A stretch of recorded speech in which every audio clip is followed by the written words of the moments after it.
Hindi na daw mapipigilan pa si D'Angelo Russell pag nagsimula na itong mag-init. Ayon kay Spencer Dinwiddie, binuwat ang Lakers para makuha ang panalo sa Bucks nang walang LeBron James.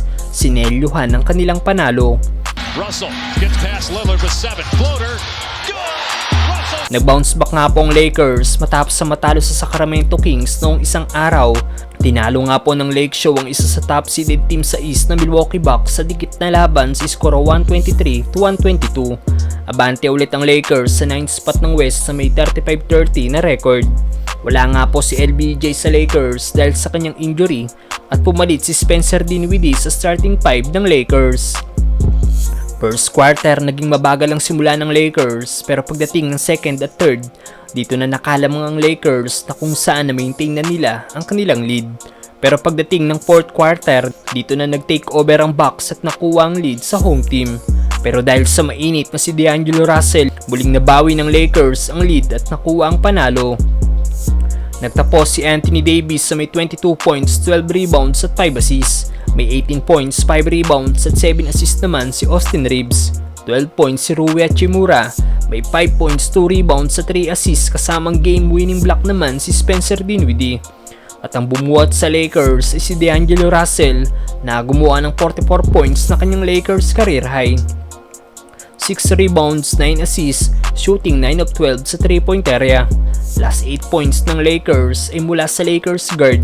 Kaya naman after ng game sa post-game interview ni Spencer Dinwiddie, sinabi nito na great job daw ang ginawa ni D'Lo na kausapin ng bench kung anong magiging play nila. Dahil nasa playoff hunt daw sila, kaya mahalaga daw talaga na makuha nila ang panalo, lalo't wala si LeBron kaya need nila mag-step up. Dagdag pa ni Dinwiddie, pag nagsimula na daw mag-init sa tres si D'Lo, isa daw ito sa most unstoppable forces ng NBA. Narito ang ilan sa naging highlights ni D'Lo laban sa Milwaukee Bucks. First quarter, more on assist nga pong ginawa ng Lakers guard. At bago matapos ang unang quarter, nagpakuwala na ng isang step back 3-point shot si D'Lo. Second quarter, ginawa namang asintahan sa tres ni D'Lo si Giannis.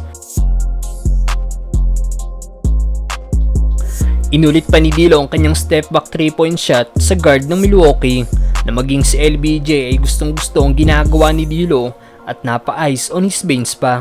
Ganda naman ang no-look pass ni D'Lo para sa easy dunk ni Jackson Hayes. 4-4 na beyond the arc si D'Lo after ng kanyang tirang ito. At bago matapos ang third quarter, dito na naipasok ni D'Lo ang kanyang ikalimang triple. Catch and shoot naman si D'Lo para maipasok ang kanyang ika-6 na tres mula sa assist ni Davis. Sa right wing naman ipinukol ni D'Lo ang kanyang ika-7 tres. Ayaw talagang paawat ni D'Lo na kahit ang depensa ni Pat Bev ay hindi umubra sa Lakers guard na ibinaon ang kanyang ika-8 3-point shot. Last 1 minute lamang ng 5 points ang Bucks pero dahil sa ika-9 na 3-point shot ni D'Lo, baba sa 2 points ang lamang ng Milwaukee. Clutch na clutch si D'Lo dahil siya rin ang umiscore ng huling 5 points ng Lakers kasama ang kanyang game-winning floater na nagselyo ng kanilang panalo. Gets past Lillard with 7 floater.